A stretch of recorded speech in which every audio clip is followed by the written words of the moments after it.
ବାପା କେବେ ଥକନ୍ତିନି। ପିଲାବେଳୁ ଆଜି ଯାଏ ମୁଁ କେବେ ଦେଖିନି ବାପା ଥକି ଗଲେଣି ବୋଲି, ଆଉ ବି ତାଙ୍କ ପାଟିରୁ କେବେ ଶୁଣିନି ସେ ଥକି ଗଲେଣି ବୋଲି।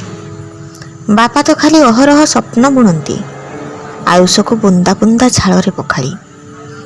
ଆଉ ବାପାଙ୍କର ଏଇ ଝାଳ ପଖଳା ଅର୍ଘ୍ୟକୁ ନେଇ ମାଟି ବି ତରଳିଯାଏ। କେମିତି ତରଳିବନି ଯେ, ସେ ତ ପଥର ନୁହେଁ ମାଟି।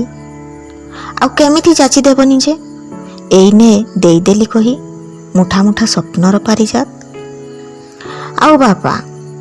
ଆଉ ବାପା ବି ତ ଜନ୍ମରୁ ଚଷା। କଳ୍ପନାକୁ ମାଟିରେ ଆଉଟି ସୁନା ଫଳାଇବା ତାଙ୍କ ନୀତି ବେଉସା। ଖାଲି ମାଟିରେ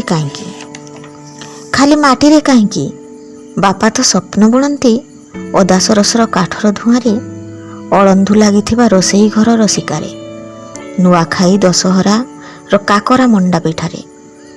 ସବୁଠି ତ ବାପାଙ୍କ ସ୍ୱପ୍ନର ଛିଟା। ତଥାପି ତ ବାପା ଥକନ୍ତିନି। କାହିଁ କେଉଁଠି ତ ବାପାଙ୍କ ଥକିବାର ଚିହ୍ନ ଦେଖିନି। ଖାଲି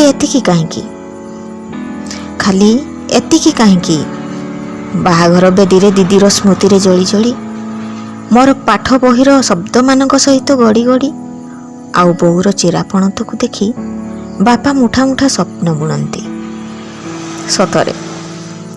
ସତରେ ବାପା କେବେ ଥକନ୍ତିନି।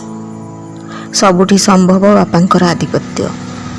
ଗହ ଗହ ନିଶ୍ୱାସର ବେଉଷଣ, ବହ ବହ ବିଶ୍ୱାସର ବୀଜବୁଣ, ଜଳ ଜଳ ଆଖିରେ ଧାରା ଶ୍ରାବଣ, ଆଉ ଦମ୍ଭିଲା ଛାତିରେ ଗୋଟେ ନିଛଡ଼ ପାପାପଣ। ଯେତେ ଉଜୁଡ଼ି ଯାଇଥାଉ କ୍ଷେତ, ବାପା କେବେ ଛାଡ଼ନ୍ତିନି ସ୍ୱପ୍ନ ବୁଣା। କେହି ବୋଧେ ଜାଣନ୍ତିନି ବାପା ଭାଗ୍ୟ ନୁହେଁ କର୍ମକୁ ପୂଜନ୍ତି। କେବଳ ସ୍ୱପ୍ନ ବୁଣି ଜାଣନ୍ତି, ଆଉ କେବେ ଥକନ୍ତିନି।